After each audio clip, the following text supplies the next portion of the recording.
All right, Naya tokens here.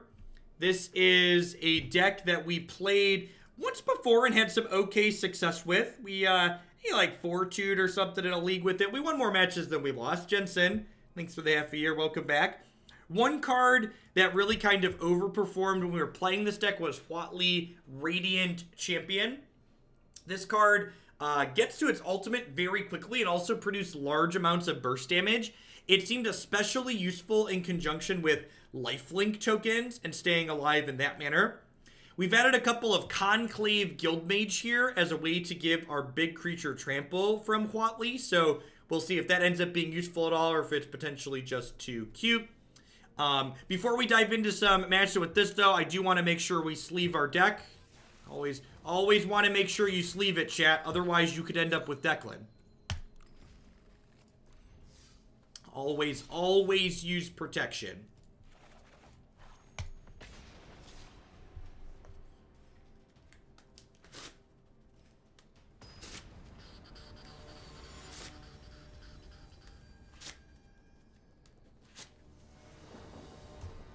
The ranks just reset here, so we are down and dirty in platinum. Let's go ahead and keep this. Got some pretty full art cards. I will say this, I was really glad that the Invitational this weekend used the full art cards. It was great to showcase these off. I think they look great. I'm going to play the Guildmage here, because they make this a 2-2 and attack. I think I'm going to take the trade. And I don't think they're going to block, so I'm going to get my free point in here.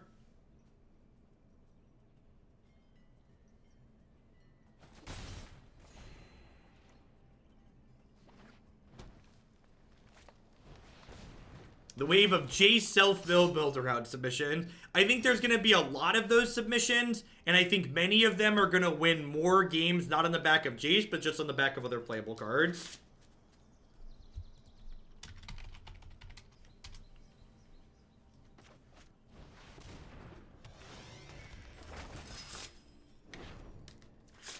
And again here, I think I'm okay trading this for either of these, and I don't think they're okay taking this trade, so I'm gonna attack and offer it.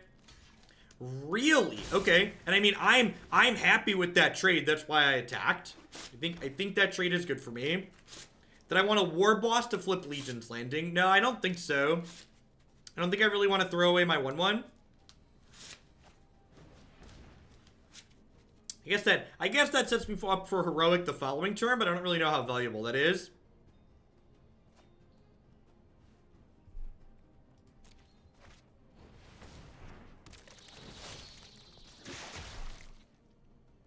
Hopefully we draw an untapped land here.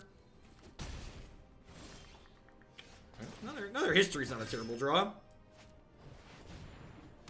Give him the old history lesson here.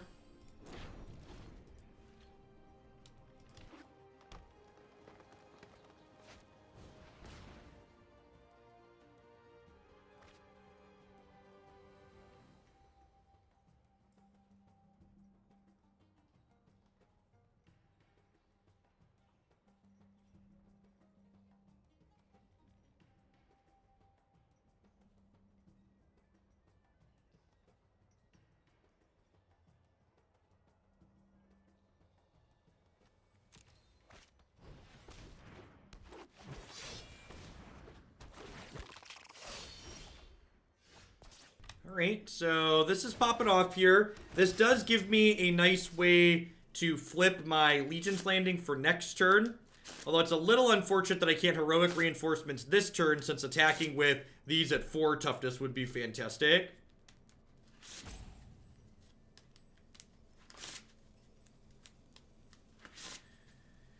Oh, I think I just smack with the Knights. I want to flip this Legion Landing over for sure. They're probably going to trade 2 3 powers for 2 of these, which kind of sucks for us.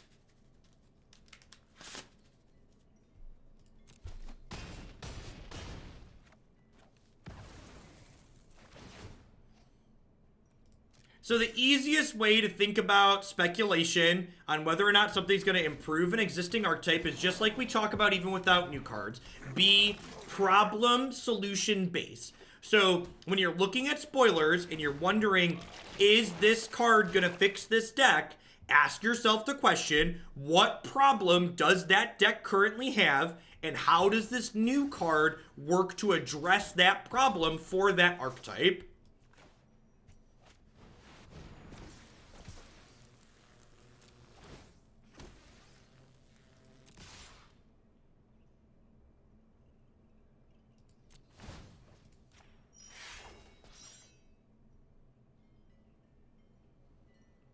It is like teaching someone a math problem.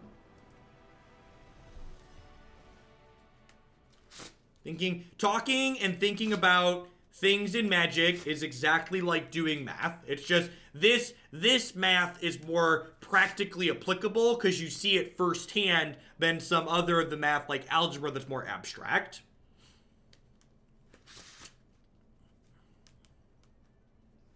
It's a logic puzzle.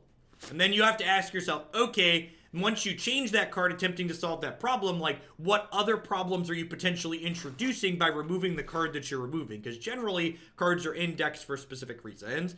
As far as what's going on here, maybe I want these Baffling Ends. I'm not 100% sure. Legion Warboss seems a little bit mediocre in this matchup just because he creates a lot of 1/1s and they have a lot of blockers.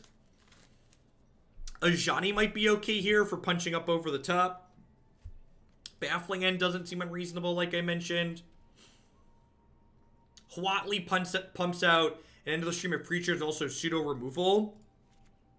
I'm just gonna board in the 4 Baffling End for the 4 Legion Warbosses and see how this goes.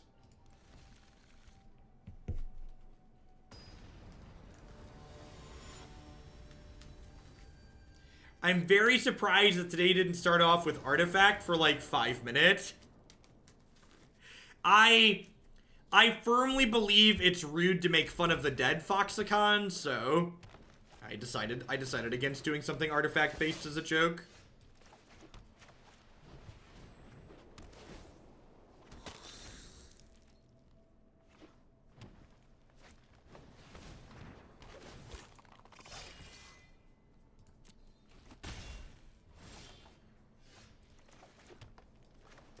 Everything in life is if statements, Chef Seth.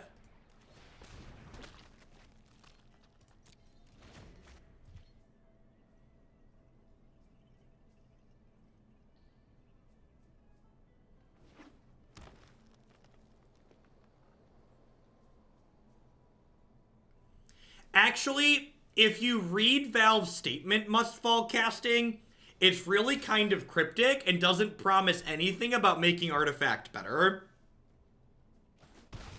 Their statement talked about learning from it and making better games in the future, but it didn't explicitly talk about making Artifact a better game.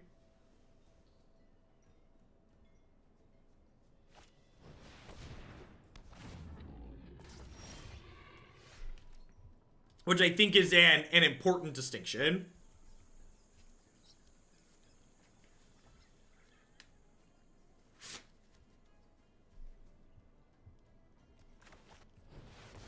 Yeah, the statement that they posted was more of a confirmation that they didn't lose the password to their Twitter account. They just don't have anything to say.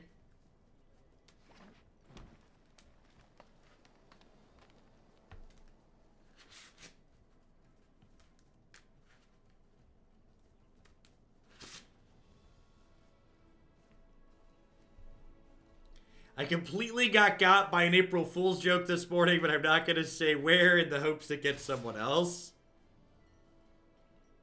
Rude. I think I'm just going to take this hit this turn. I'm gonna run the no blocks on this.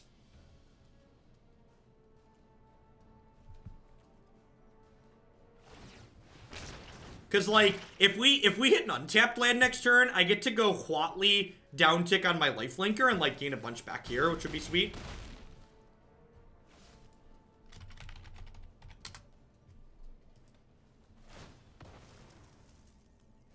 Really? Okay, I'm pretty happy with that exchange, I think.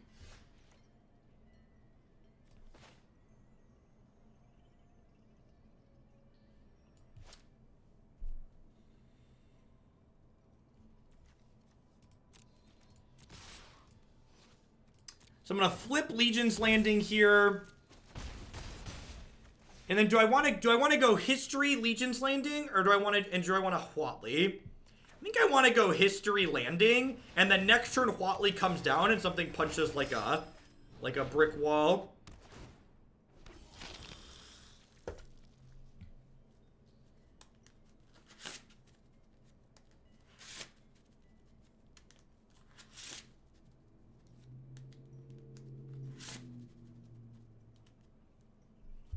Ian Grant seems out of place piloting this group of cards. Fair.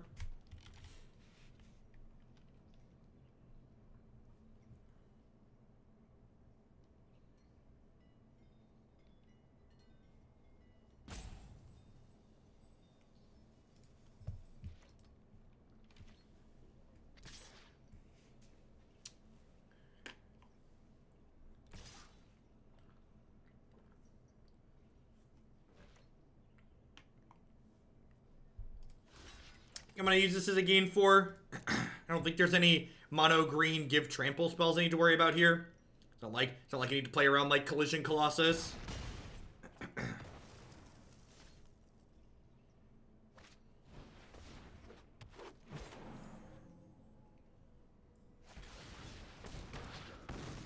Man, they really do not like History of Benalia.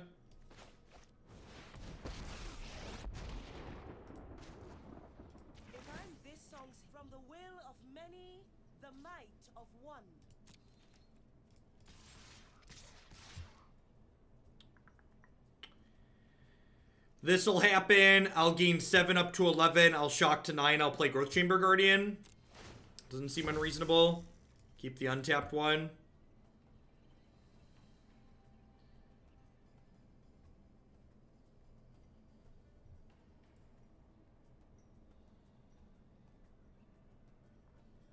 Yeah, this is just like I mentioned when we were talking about the deck to start, right? Like, Huatli was really good with the lifelink creature tokens last time. So nice to see that playing out that way again.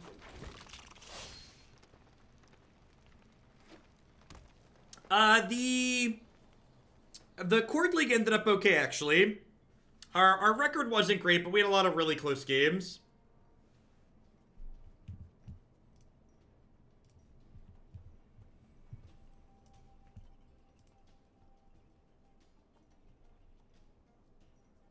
I find it really funny that companies would try and post any meaningful type of announcement on Today of all days. Seems loose.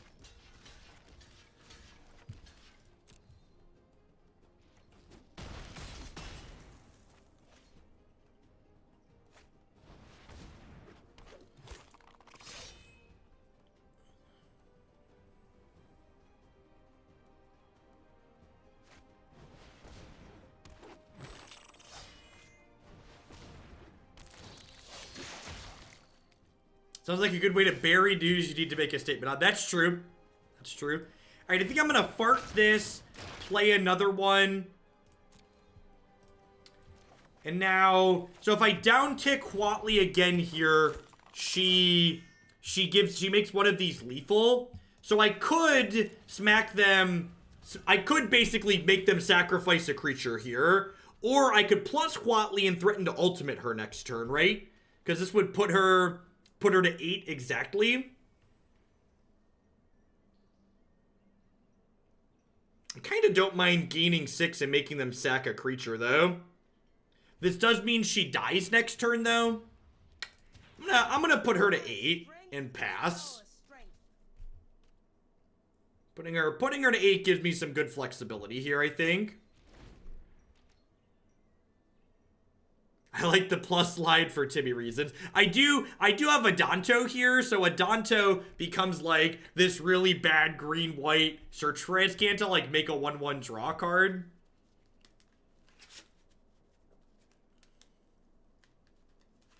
I think there's merit to both lines there.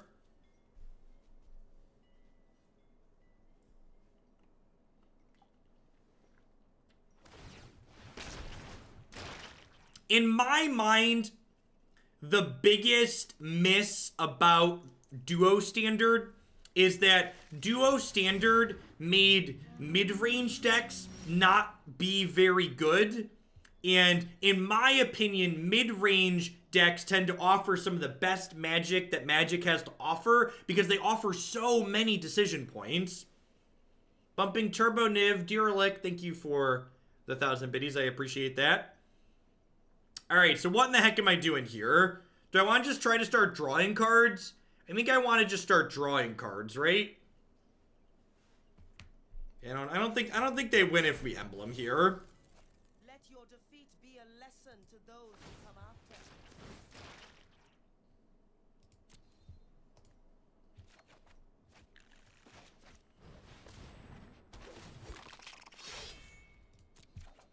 Of course I want to draw a card. What kind of stupid question is that, Magic Arena?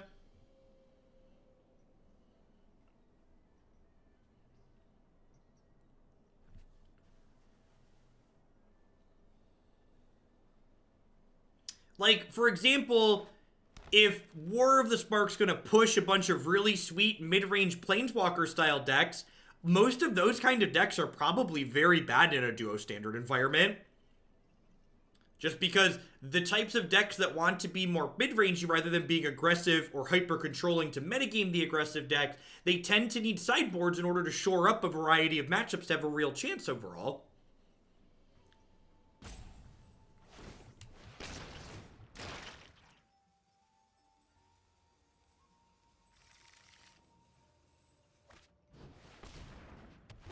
Yeah, I think my number one want for Arena at the moment in terms of features is we really need a spectator client in this application, in my opinion. It would allow for a variety of third-party tournaments to exist and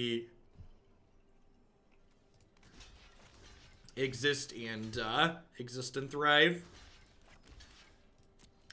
Am I wrong to think that Duo Standard was a coin flip showcase, both on being on the play and lining up bad matches together? No choice till game 3. Felt brutal to watch. Great for players that couldn't do anything. I think saying there was no player agency in Duo Standard is kind of overstating it. But I also think saying that there was less player agency than traditional best of 3 would provide is also true. I think both of those things are kind of true.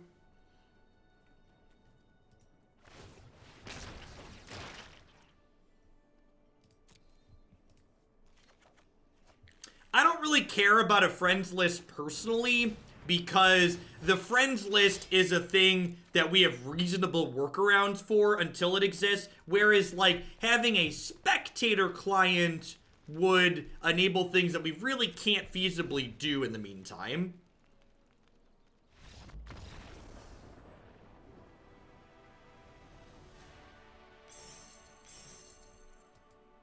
I mean, it's impossible for them to show every match at any tournament, even smaller tournaments like that one, Clowncopter.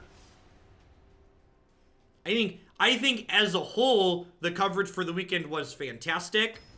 I think it was awesome seeing a great mix of new faces to the Magic coverage scene like Brian Kibler and Day9 and Becca and Alias, as well as a mix of people that have a lot of experience like David Williams and Marshall Sutcliffe and Paul Cheon.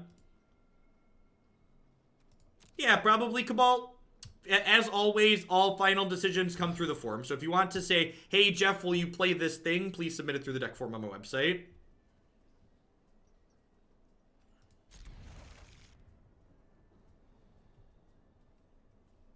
I think I'm going to bottom this.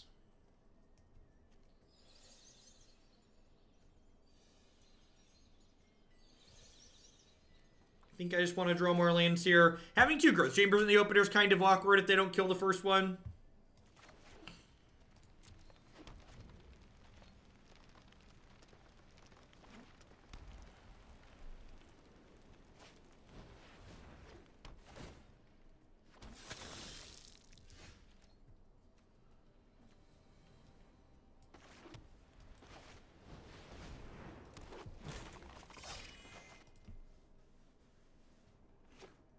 Yeah, I definitely owe Cheon a beer or something if I ever see him at a tournament, Nivik. I think a large part well, not a large part, but at least a non-zero factor in the success my stream has had is in part due to him stopping streaming at a similar time where I amped up my hours because more people were looking for stuff that were previously watching him.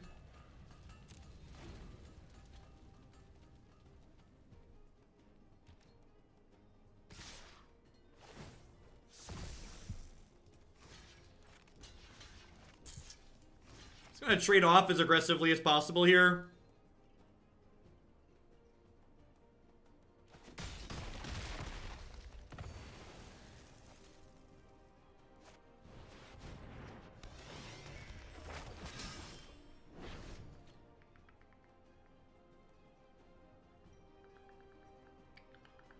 Think I want to just make this a 4/4. Think I'm just putting a tap land down and making this a 4/4, and then next turn we'll like play and fart another one. They attacked with the sentries because they wanted to flip their Adonto. Watching and playing MTGO after months of arena is rough. I agree, Acer. No! No! No! Oh no! Oh no! Oh no!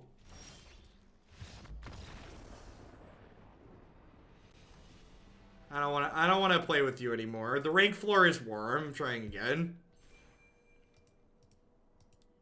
Stupid Tithe Taker. Nobody wants to be your friend anyways. Get out of here.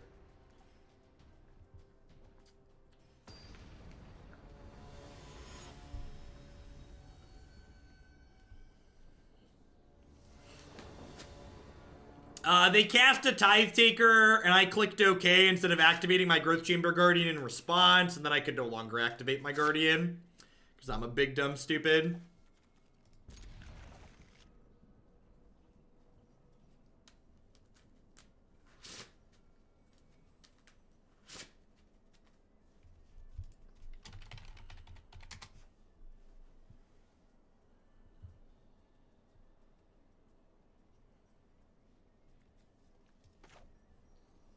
This hand's really good.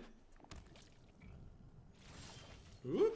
Hey, it's a good one too. So external will probably go Migration plus tap land. Depends on what they do. If it looks like they're a Nexus of Fate deck, we'll probably attack them for 1. If there's something mid-rangey or aggressive, we'll play a tap land and Migration. So depending on what deck it looks like they're playing, that'll dictate whether or not I want to shock this in or I want to put it into play tapped. So... And that's really what makes the whole duo standard thing kind of awkward in my mind, is that like duo standard, to people talking about the decisions of which decks to play game 3, it just felt like a watered down version of Hearthstone's Conquest format, like watching and thinking about it. Because the Conquest format that Hearthstone offers is also best of 1 decks in a multi-game setting, but it allows a lot of player agency and decisions to be made.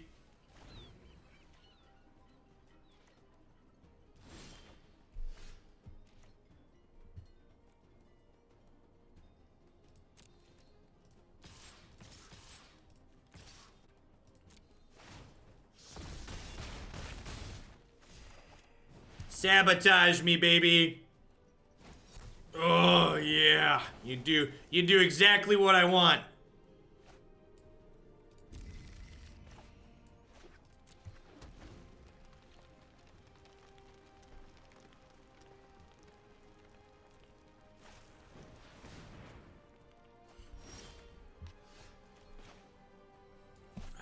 So I'm actually better off shocking this in to do this and then this, right?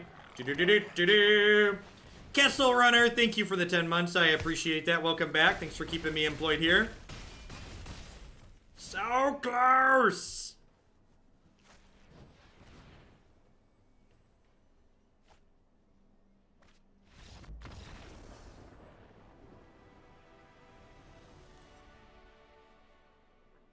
All right, so Cindervines is good here. Knight of Autumn's good. Spyglass is good. Shalai's kind of slow. Guildmage is unnecessary because we don't need Trample. Growth Chamber Guardian's probably the cut. I have an okay number of 2s. And, like, spending mana to activate this is real slow. Is it 2 mana? Or 3 mana?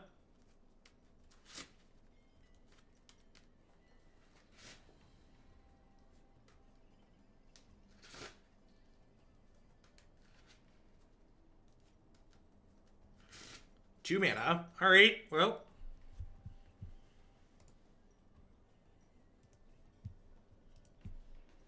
That's fine. You didn't want to exile their Teferi anyways, right? You didn't want to really exile their Teferi anyways.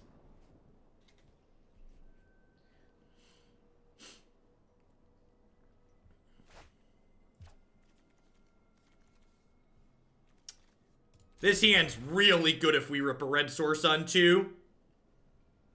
Any red source by 2 here in this hand is absurd. Even if we miss, we get to go this into this or this, hopefully.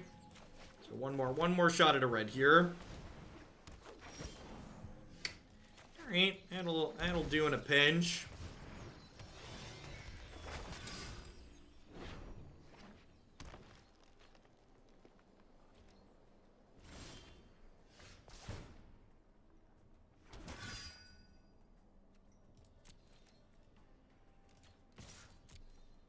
Free attack into a free decision here.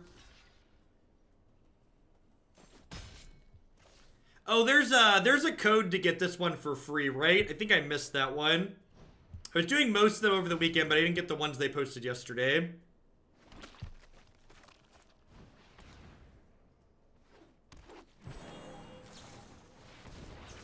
Shiny Druid.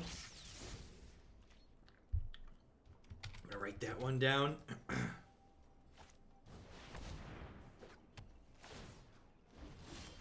Oh, is it Sparkle Druid? Well...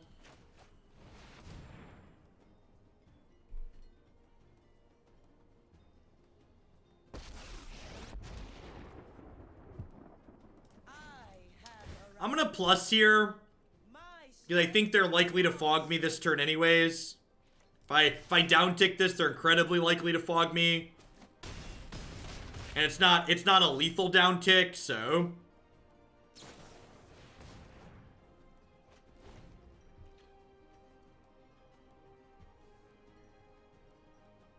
Well, like, write it down is a metaphor. My chat box here off my screen is my note taking, so I post notes in here while I'm streaming for things that I need to do midstream. That way it's in my face and I remember it.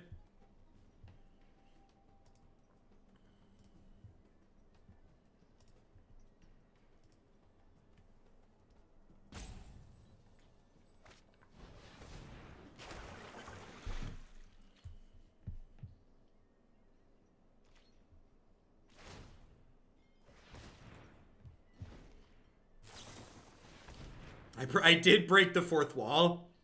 I apologize. Alright, well, what are the odds they have a fog? Incredibly likely.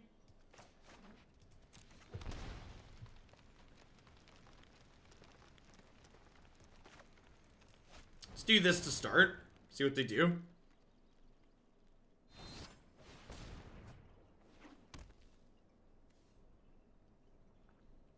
Alright, well, since they fog proactively, I guess I just ult this turn. I am the master of many tales.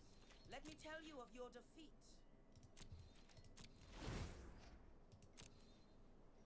I'm really not a big fan of social board games. Social board games tend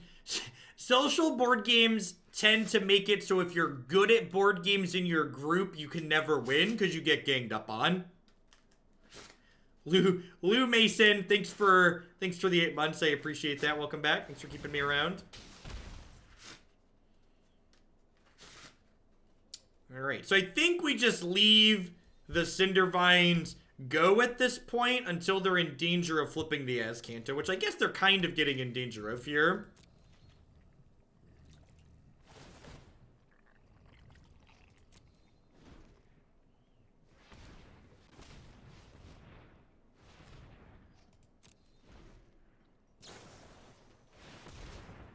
Love tap, baby, love tap, baby, baby, love tap, baby, love tap, baby, baby, doo doo.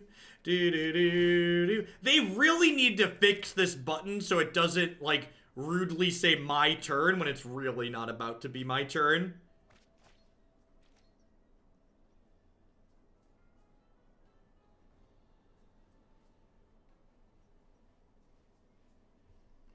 So, if they take another turn here, Search for Iskant is going to flip.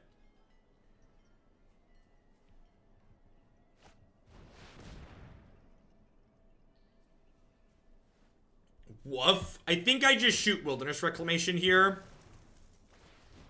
Prevent this from going insane. Maybe that's wrong. And this Heroic Reinforcements next turn.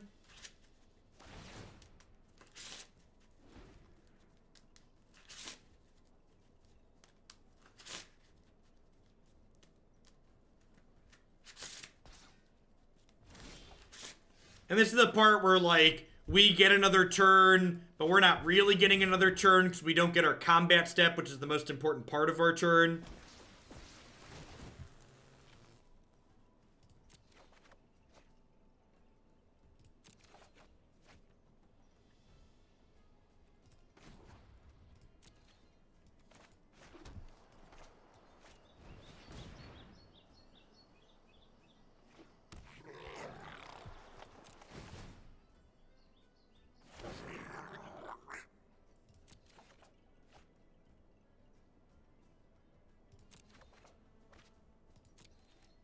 Alright, well, they're dead if they don't have a fog.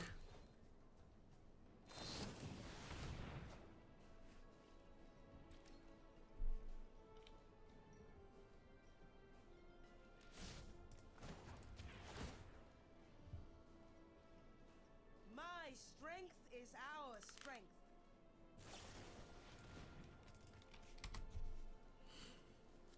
The possible saving grace here is that they don't have that many lands in play, so they can't currently activate Azcanta and cast a Nexus in the same turn, right? No, that's a lie. They totally can. They can't double it. Couldn't they jump with a third ooze? They had to block 4 creatures to not die. Time Lord, all my things were 2/2s.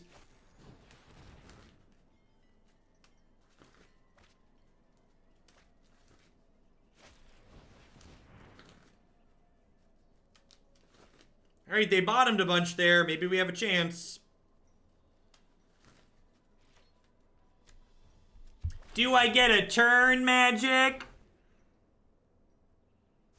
Oh, we might get a turn! Oh, it's so exciting! What an incredibly interesting and skillful game of Magic I have played where I get a turn.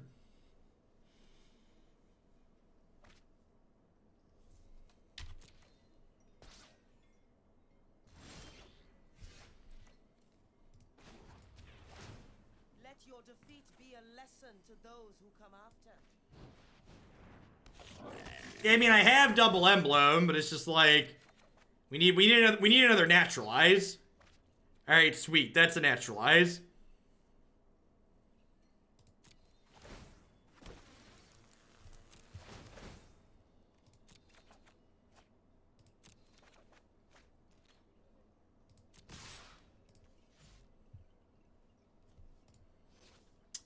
They can block 1, 2, 3, and then they take 1, 2, 3, 4, 5, 6, right?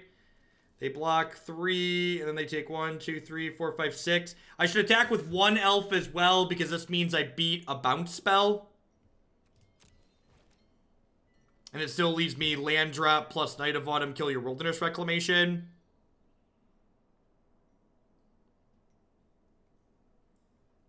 So they're dead. They're dead through a bounce spell here. Just have nothing. The visceral satisfaction of beating an opponent who didn't do anything. Get clean Magic the Gathering.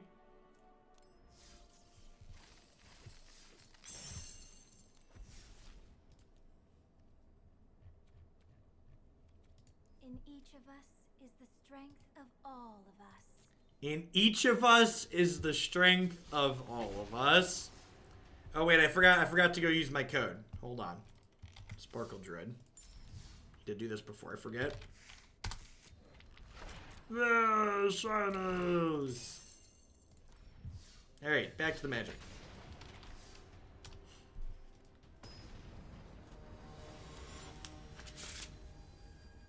What a silly hippie. Yep.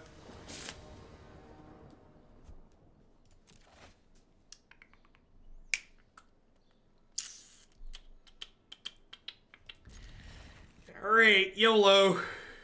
We're not here to mulligan turn 1 Llanowar Elves, chat. I did get the promo diagonal goblin. Oh no! Oh no! Oh no! They caught us with our hand in the cookie jar, chat. We've been... Yikes! Yikes! It's a carnival. Alright, I'm gonna concede, I think. I intentionally didn't play the Legion's Landing because I knew I was conceding. No good greed goes unpunished. Oh, wicked. Oh, wicked. Opponent forgot the lube. At least take me out to dinner first, opponent. Jeez.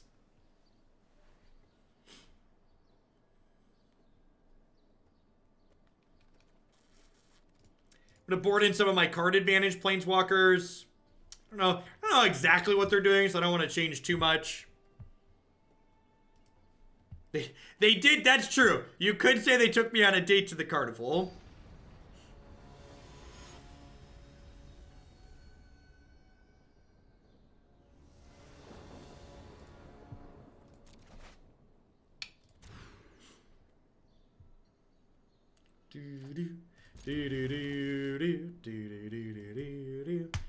Need another white source here. Turn 2 will be landing plus growth chamber. And I guess landing plus growth chamber here actually lets me flip the landing, play Benalia on 3 still, even if we don't hit a land, which is sweet.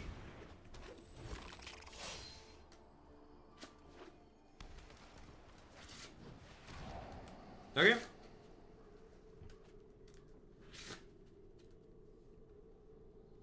You know, opponent, those who don't learn from history are doomed to repeat it.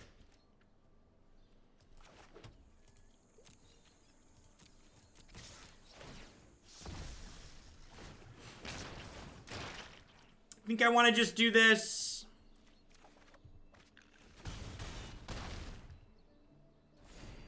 What is my favorite Thief of Sanity deck? Probably blue-black pirates. Probably blue-black pirates. You know, I'm just not playing anything else out here. There's no reason to play into a Ritualist here.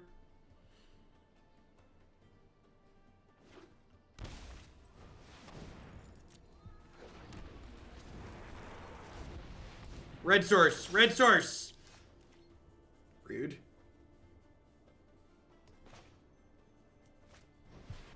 Alright, well now we don't have an option but to play around Ritualist, so... Soot me, daddy. Come and get it. It's dinner time. Sparkle Druid was the Druid of the Call Code. If you go on the Arena subreddit, I believe there's a thread towards the top with all the codes from the weekend. They haven't win-billed the Ritual of Soot. That can only be good for team hoping not to die. This makes the thing not block, right? Creature is dealt damage this way, can't block this turn. Yeah, buddy.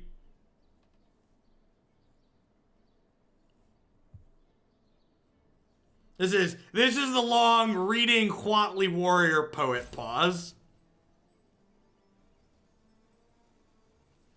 I would be surprised if they're dead here. I bet they have Contempt to exile this, and then they'll take 2, 3, 4, 5, 6, 7, and go to 1. Yeah.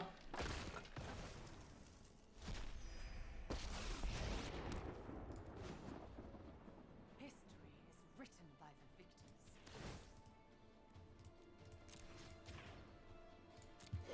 The more I conquer, the sweeter the victory. The more I conquer, the sweeter the victory. So we're still in a touch of trouble if they have Ritualist.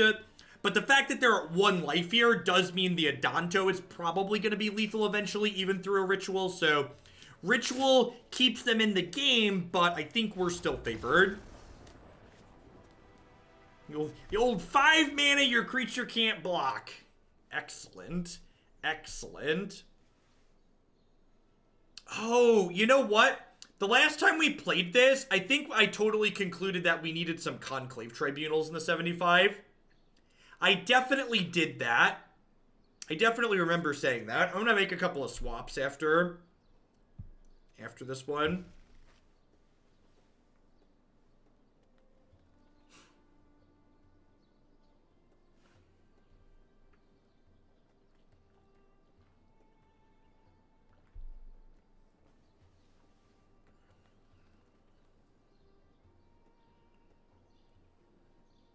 Hope everyone's having a great morning, by the way. Hope you had a fantastic weekend. Got 1,400 people in here already.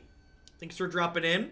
If you're a new viewer, my name is Jeff Hoagland. We play a ton of Standard Construct on the channel. We also play some of Magic's older formats every morning, like Modern and Legacy. Play a lot of variety, usually change decks every 60 to 90 minutes or so. I think this is fine. It doesn't have one of our 8 1-drops in it, but like the spells are pretty reasonable, and I have all my colors of mana. Having a powerful 3-drop is a fantastic draw here.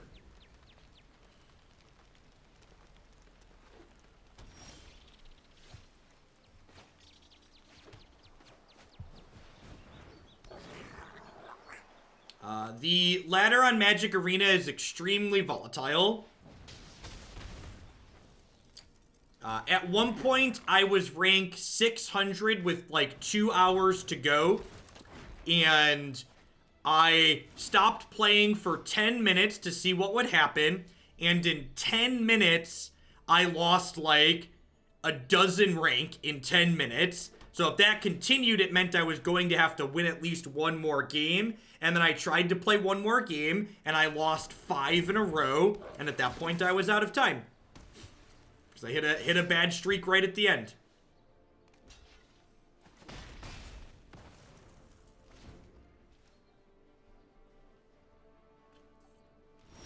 And I think not being able to play on the ladder made my content notably worse. So I don't think I'm going to push for...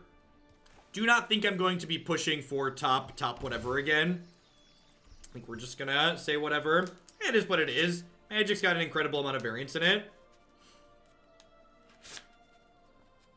And like at the point where I needed one more win to probably be safe, like I had a game where like I needed them to not rip a removal spell, and then I won and they ripped a removal spell and like had the same thing again happen the next game, and then like missed a land drop. Just how it goes.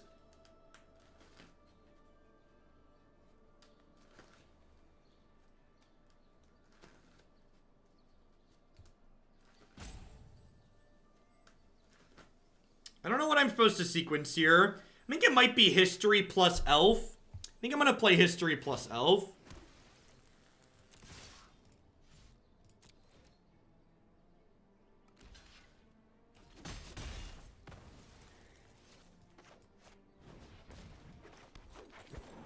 And then next turn I can play either Huatli and start getting tokens going, or play History.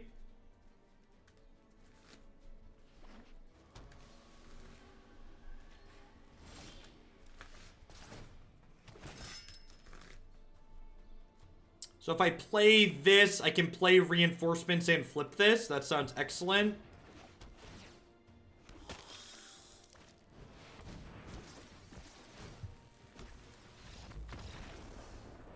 Yeah, I agree, Derelict. And I had reasonable expectations going in. I knew I was gonna have to hit a lucky streak at the end, and I didn't. And then like the entire and that's just like why it like doesn't really feel worth it, right? Because like I had spent another day earlier in the month plus various times on stream being careful about like which decks I was playing, and then ultimately none of that work mattered because like the run I had at the very end of it was bad, and like your run at the very end was like ultimately the only thing that had any impact.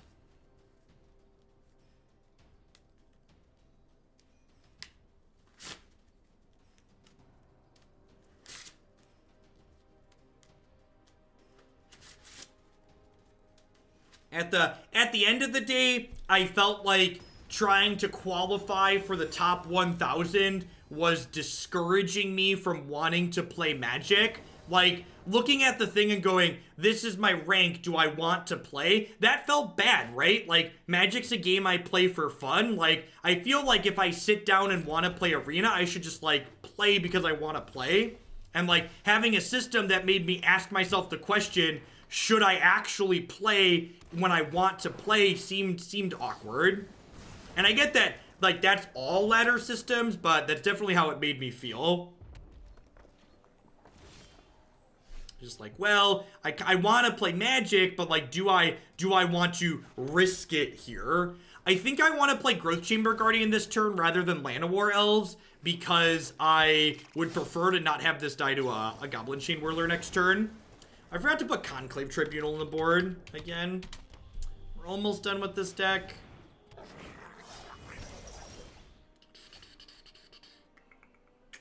I'm gonna play another one of these. This deck is really pretty bad against Goblin Chain Whirler.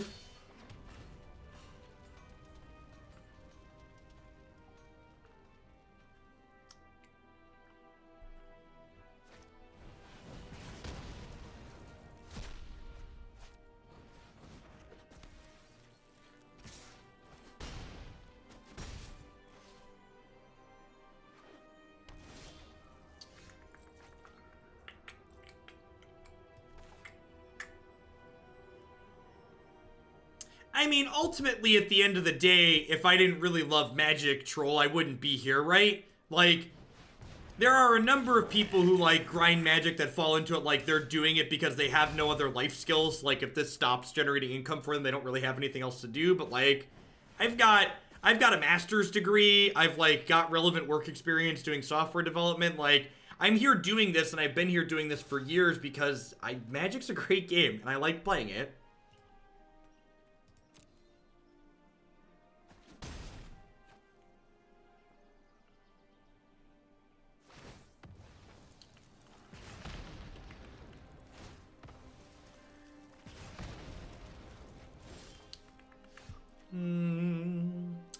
Alright, so this means I can double spell this turn. The question are, which two spells do I want to play? I think it's History plus Landing. I want to get my lifelink token going.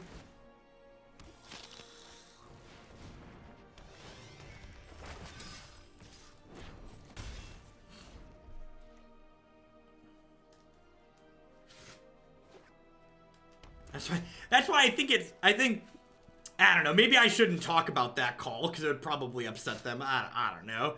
The funniest part about the call that I had with Wizards of the Coast was when their rep asked me what were my plans for after Magic. Like, it was like, well, what's this going to be your stepping stone into? I was like, I don't know. Are there games better than Magic? Why would I play a game that's not Magic? I don't get it. No fire. It seems loose. Like, I like this one.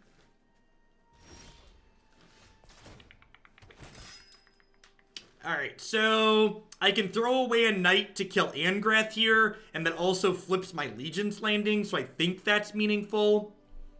Angrath's also just going to chew these cards out of my hand otherwise.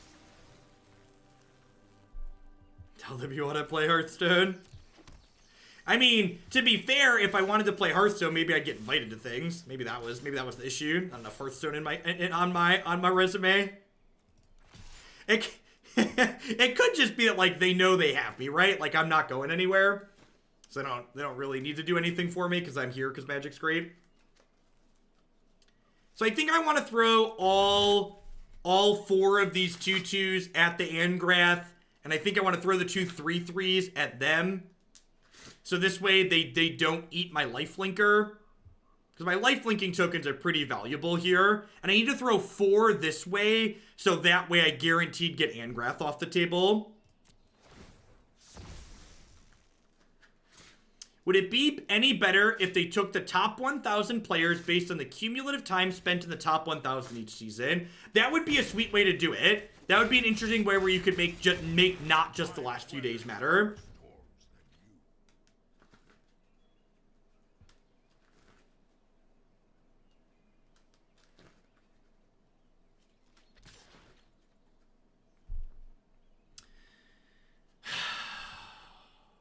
What does this attack mean? I think they're gonna play another Chain Whirler here, but I also think I just need to block.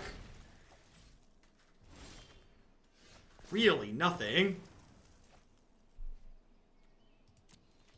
I mean, it doesn't make it just a crazy race at the beginning, Derelict. It means you're encouraged to continue playing throughout the season, too, which is what you want.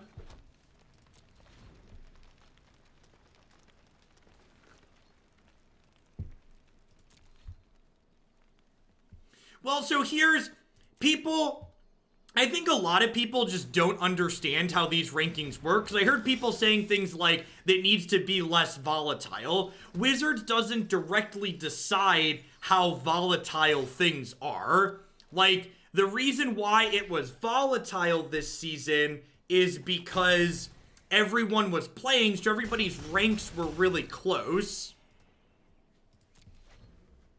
Never feel like you need to ask a question, Tiwui. Just go ahead and post a question. I will hopefully see it and be able to respond. Morning, Wicked. Or not so Wicked. BP, thanks for the 2 months. I appreciate that. Welcome back. Thanks for keeping me around. And we're dead. Needed to fade a second one of those for a little while. And, you know, that's just how Magic goes sometimes, right? Like, we've drawn... almost twice as many lands as they have. I guess this wasn't a land, right? So twice as many is not fair. We've only drawn 2 more than them, actually. Yeah, but again, like, that's just how these ladder systems work.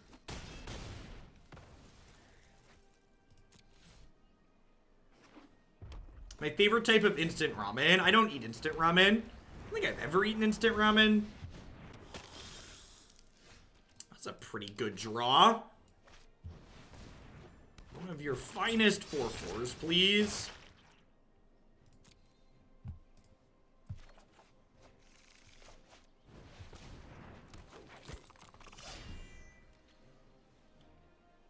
This Phoenix kills us pretty quickly in the air.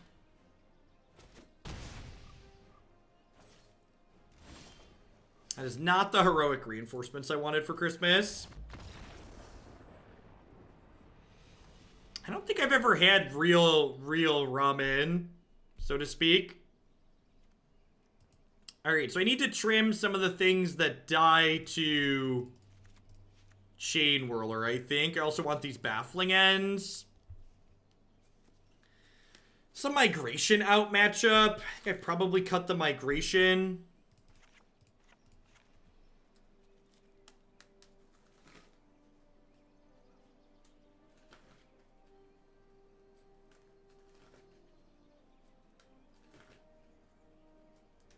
I had their first strike creatures mean that the lifelink doesn't matter there.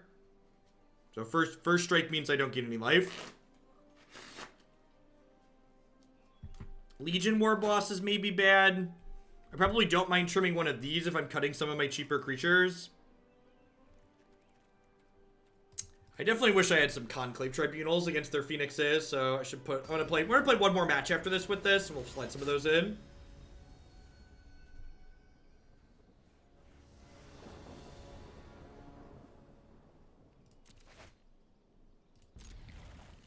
It's also tough because, like, the last day, for instance, every time I lost a match, I lost more spots than winning my next match got me back. So, like, every time I lost, I was set back further than where I was previously, even if I won the following one. And at the end of the day, like, I came away Sunday morning feeling like, man, I really did not like playing Magic this morning, which really made me realize that, like, yeah, I shouldn't, it's not for me. If at any point you find yourself playing Magic and you think to yourself, man, this really isn't fun, you need to take a step back and evaluate, like, why you're doing what you're doing, right? Like I literally play Magic as my job, and if I'm not having fun doing it, it's not worth it to me. So, like, if it's your hobby, you really should be evaluating it in terms of, like, am I deriving enjoyment from this thing I'm supposed to be enjoying?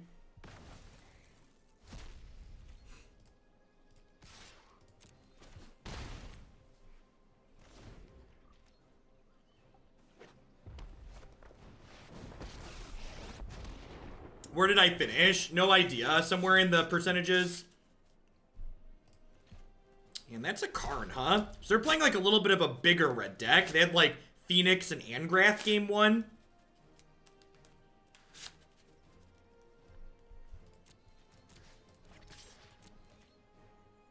History's a good rip here.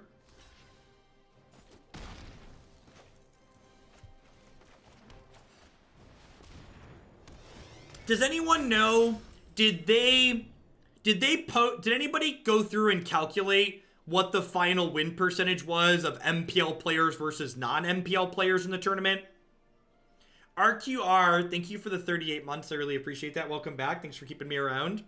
Because I know someone had posted, I think it was like after the first day on Thursday, they only had like a 55% win rate against the challengers, which is kind of sad. So hopefully as the tournament leveraged out, they got a little bit higher.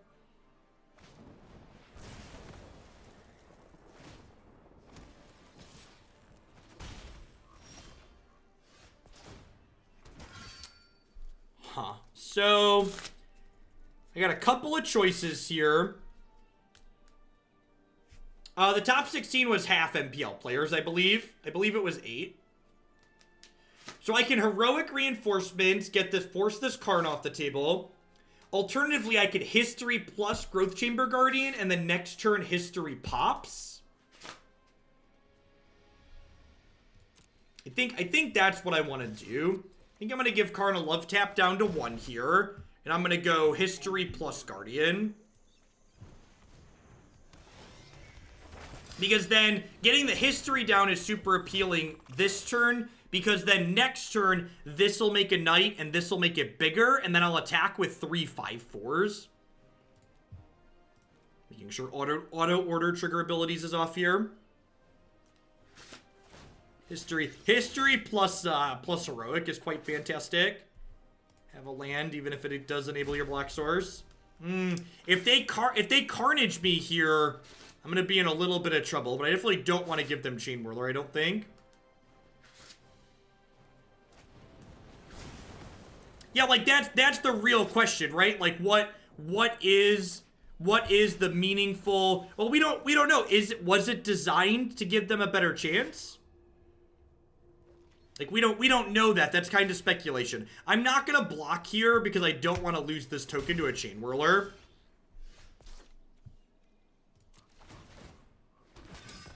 And that's actually gonna be one of the interesting things. Like every one of the arena events is gonna have, you know, these challengers in it and the people in the MPL. So like tracking what the win rate of the MPL players are versus the random other people playing in the tournament. Like what is the difference between these players who are the best in the world versus other people qualifying in various ways?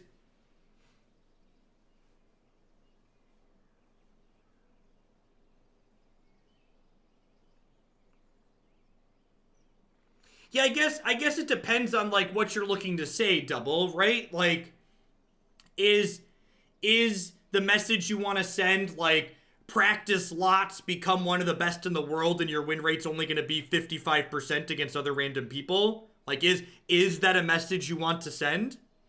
I don't know, maybe it is, but it's an interesting conversation, right? Like is this the message you want to send to players? Hey, Obi-Wan. Well, I'm glad you enjoyed the YouTube stuff, and thanks for taking the time to drop off your Twitch Prime here. I appreciate you keeping me employed here. Hope you're having a good Monday and a good start to your week.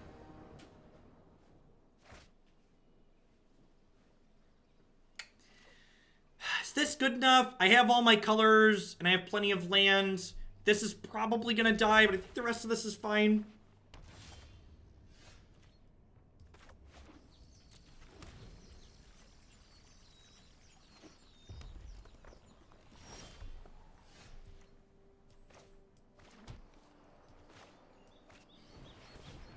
Sure, not all of them are necessarily random people, but still, the message is the difference between people who are classified as the best based on performance versus people who are not. Like, it lets you have a meaningful insight into answering the question, how much better are the people that we're saying are the best we have to offer? That's the question. that I don't think we've had a meaningful way to really draw data and look at before.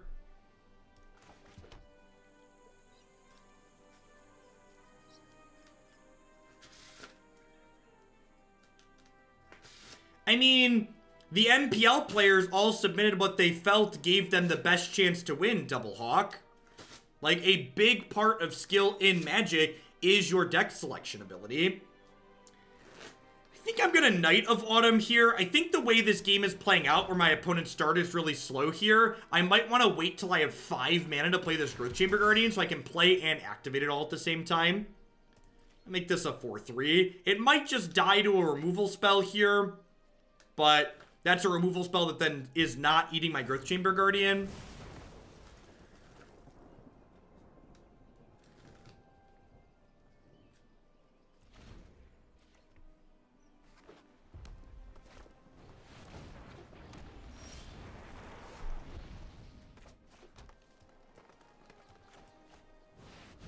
Do you have an example of them doing that Garden Variety Troll? I don't think that's something they did, at least not from my listening.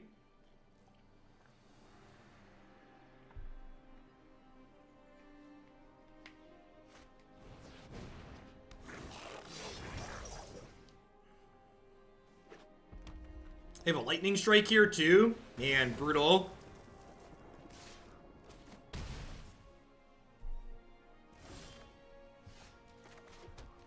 Alright, hopefully Growth Chamber Guardian can get it going. And again, I think the fact that these Baffling Ends are not some Conclave Tribunals is a mistake in my deck building. Phoenix is especially brutal.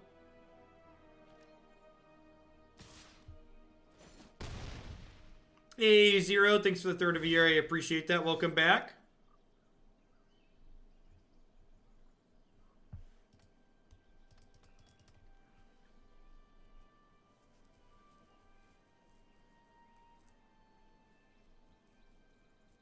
I heard it a couple of times mentioning that specifically pros had developed patterns and abilities to get leverage out of knowledge in established formats as well as skill in sideboarding. So I mean like that again leads to like where is the actual skill in Magic? So like implying that those are that's again talking about, well, okay, then there's not actually skill in playing Magic. Like all the skill in this game goes into how you sideboard. Like is that the direction you want to take it in? Again, like, I feel like the different takeaways allow you to draw different conclusions in different ways.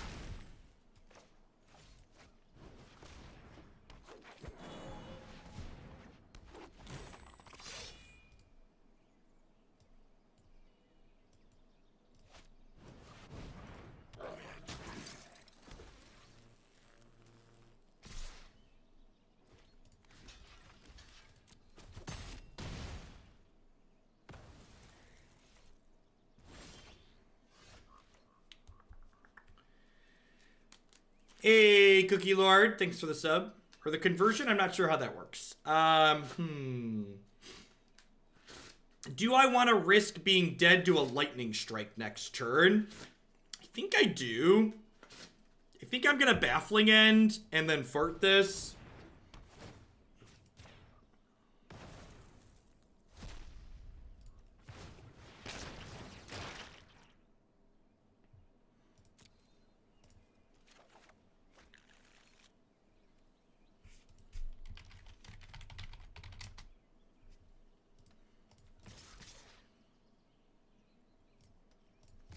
Does this attack punish me? Do they have draws in their deck that punish attacking with the Llanowar Elf here? I don't think they do, right? I guess shock plus a what's it called? They've already played 3 strikes. Yeah.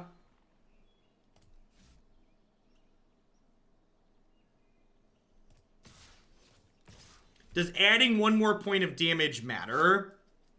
It does, because next turn these will be 5. I don't think it's... I'm just going to leave this back.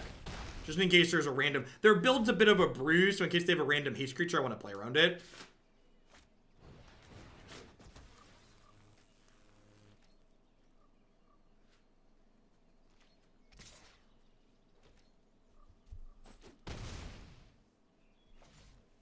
Am I dead?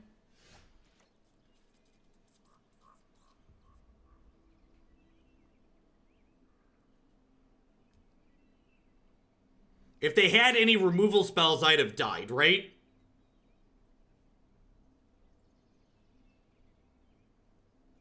Well, keeping the elf back doesn't play around Diagonal Monkey. I think I just try and kill them, right?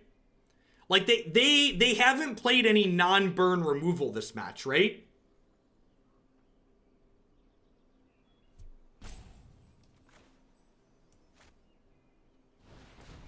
Baffling End can't legally target the Phoenix, is the thought process.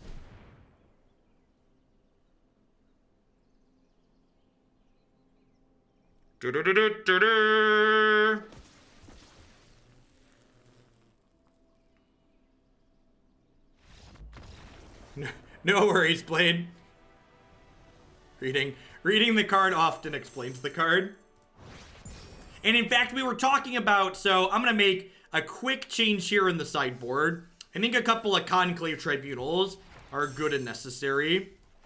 I forgot to do that before we started. Forgot to go back and listen to Past Jeff when I put this deck together. Past Jeff definitely talked about wanting Conclave Tribunal.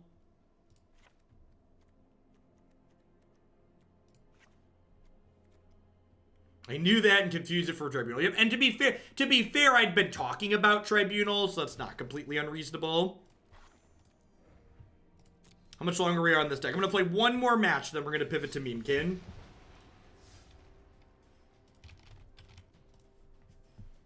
Gosh, heroic reinforcements plus history is such a good 1-2 punch. Love it. T-Mask, thanks for the Prime support. I really appreciate it. There's a lot of great people making a lot of great stuff on Twitch right now. Thanks for shipping your Bezo bucks this way this month. Turn 1 elf. Let's do it. Let's do it, and do it, and do it, and do it again. In the limited time I got to watch, it seems like there were little or no mid-range deck. Was that, yeah, there aren't, mid-range decks tend to only exist through the power of sideboarding. So I'm choosing to lead on my Llanowar Elves here, or my Temple Garden, rather than my basic forest, even though it costs me 2 life. Because this way, if I draw History of Benalia on 2, I can cast it. Alright, I think I'm going to go ahead and play the Goblin Instigator out against a removal spell deck.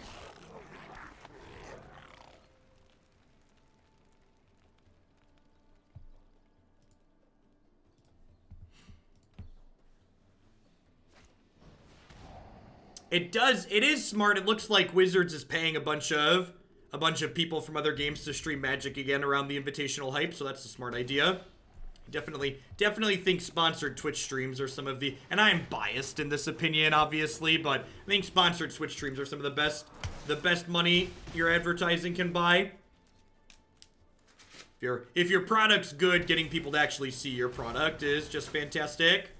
That's all, folks. So we're running Conclave Guildmage in this deck list for 2 reasons. First is that it does flood protection a little bit, but more importantly, this card gives trample, which makes Huatli's downtick a lot more potent. Get my card advantage planeswalkers in here, my spyglasses for their Tefrees. I think I maybe want Cindervines. I'm going to trim a couple Instigators. I'm going to trim Shalai. I think I trim Huatli in this matchup.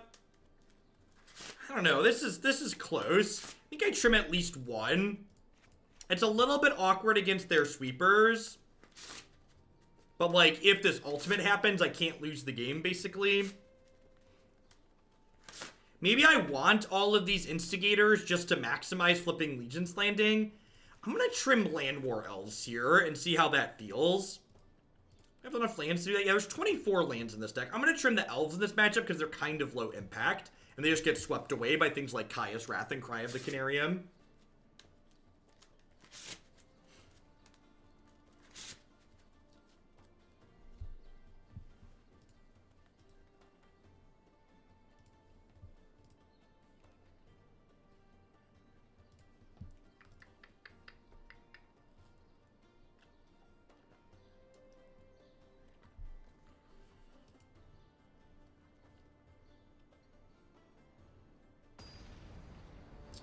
Is Knight too narrow as a 4-3 beater and a way to kill Azcanta? Yeah, Knight could be okay.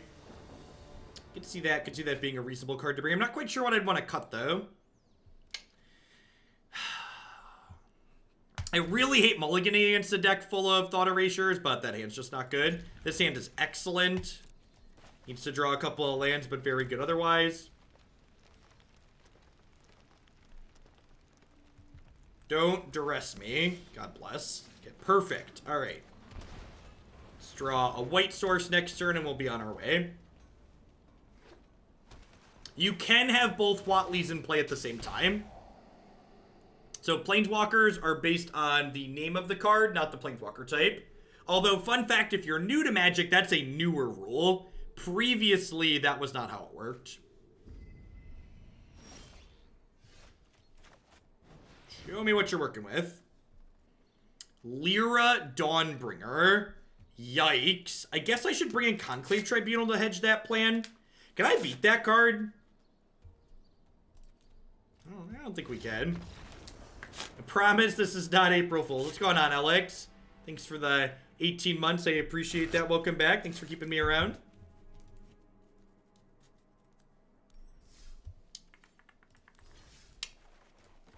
Yeah, maybe we'll play one more. That was kind of quick. Yeah, let's try one more.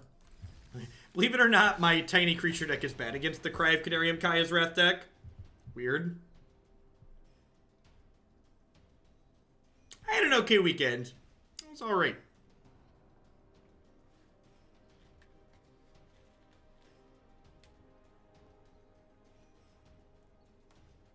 Well, we're actually Tokens bad against sweepers, right, Dallas? Tokens are actually tend to be incredibly good versus decks full of spot removal. It's specifically the Cries and the Kaya's Wraths that are bad for us.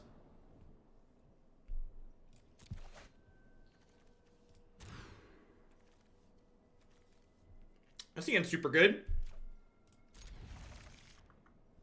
I'm on the play, right? Pretty sure I'm on the play.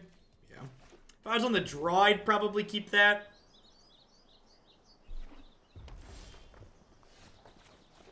So I'm actually going to lead on Conclave Guildmage as bait here. So I'd much rather this eat it than this eat it against a red deck.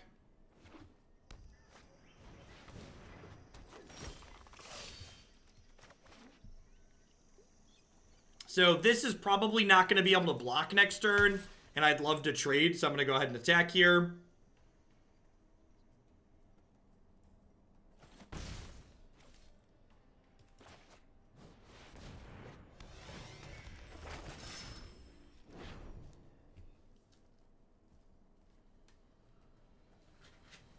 Nah, I don't know. I don't know that I wasn't super focused on the invitational coverage. I kind of had it running in the background to like pop up whenever the commentators commented that something super interesting was happening.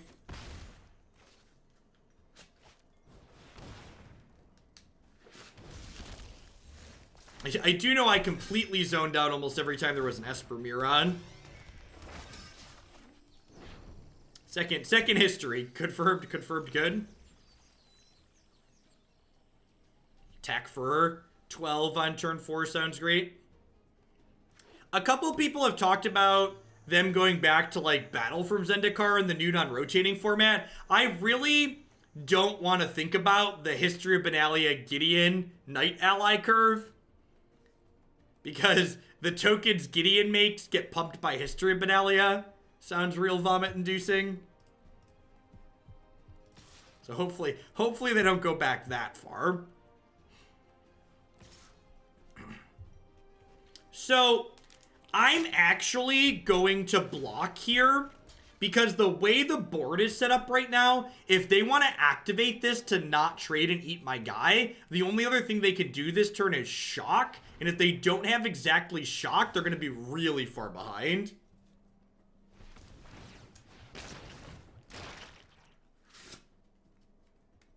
So if they don't have a shock to kill one of these knights right now, we are going to run them over.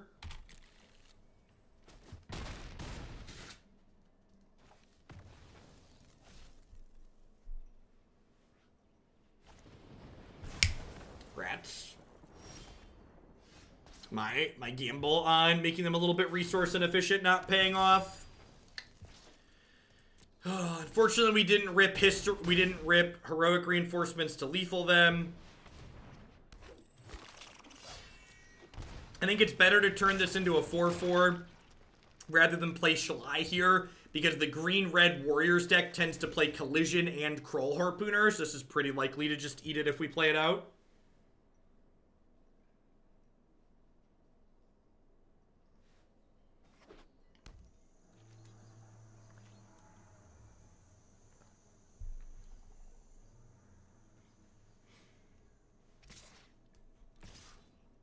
If they attack with both here, I think I'm pretty obligated to take this block here because of the threat of Collision Colossus.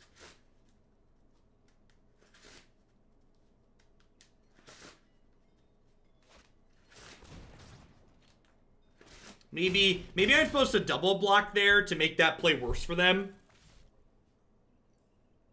It's very possible I'm supposed to double block there. I love this card. I love this card. I don't know if this deck is good, but I love doing that. Beep, beep. I wonder if there's probably a really good Jeskai mid-range deck in this format that's just like History, Heroic Reinforcements, other playable cards. Alright, so Warriors come out and play. Got some Baffling Ends, got some Conclave Tribunals. I think Shalai's not ideal here. I think Legion Warboss is pretty mediocre just because they tend to have enough big threats that his tokens are just going to run themselves in and get themselves killed every turn. I don't think this is an Ajani or Warrior Poet matchup. I think I just want to submit like this. History plus Murmuring Mystic. I think Murmuring Mystic has too intense of a deck building requirement for it to be very reasonable.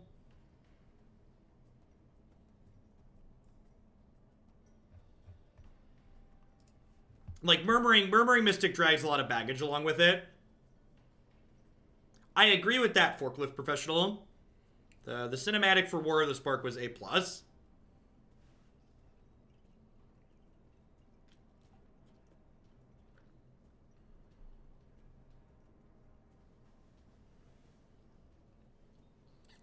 Voyas, thank you for the 13 months. I appreciate that. Welcome back. Thanks for keeping me around.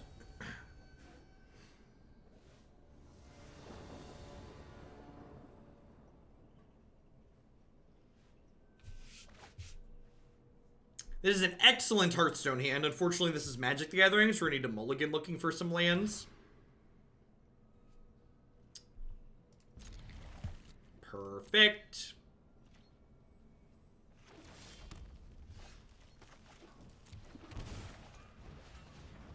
These poorly drawn bits give me great joy. Thanks for the biddy, Squid Squad.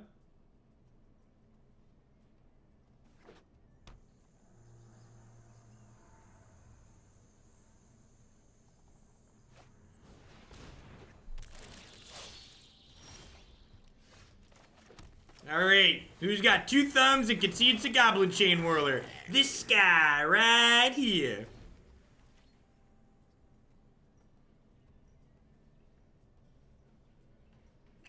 Things that are bad news bears for the home team. No blocks.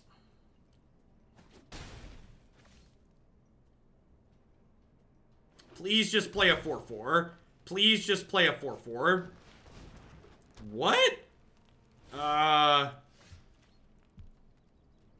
Sure. Hopix, thanks for the, or Daryl, thank you for the 3 months. Hopic, good morning.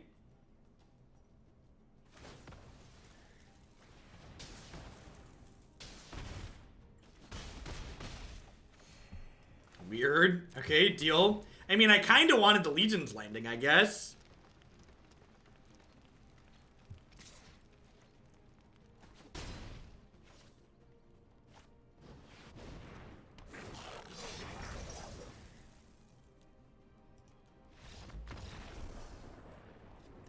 Ain't nobody got time to play against Goblin Chain Whirler, okay? Fortunately, we don't really have... I guess I could pivot off of my X1 tokens a little bit. And pull up a smidge.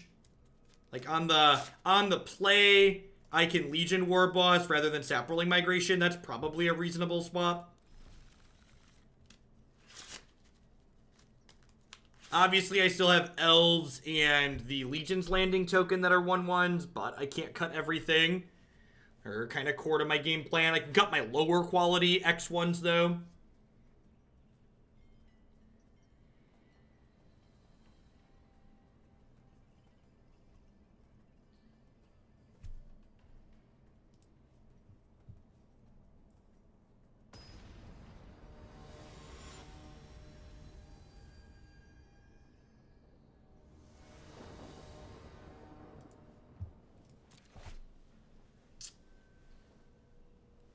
Well,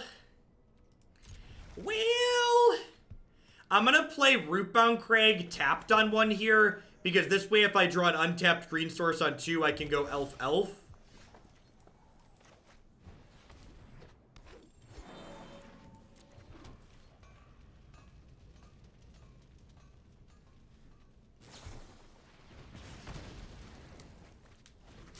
The Shivan Fire on the Llanowar Elf is kind of inspiring because it means they're less likely to have a Whirly Boy, which is nice.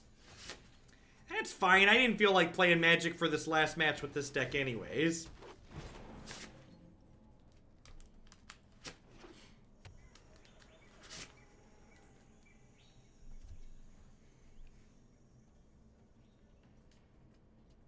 Oh, Zilla.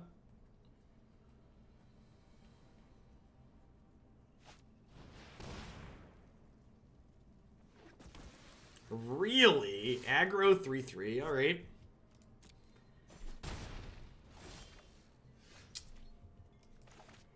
Feeling pretty dead here.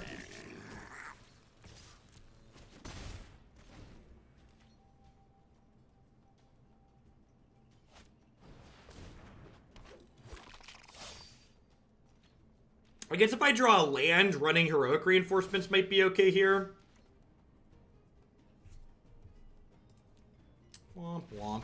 Feels sad to end on a low note. We've been running with this one for a little while here already, so I'm gonna go ahead and move along to the next one.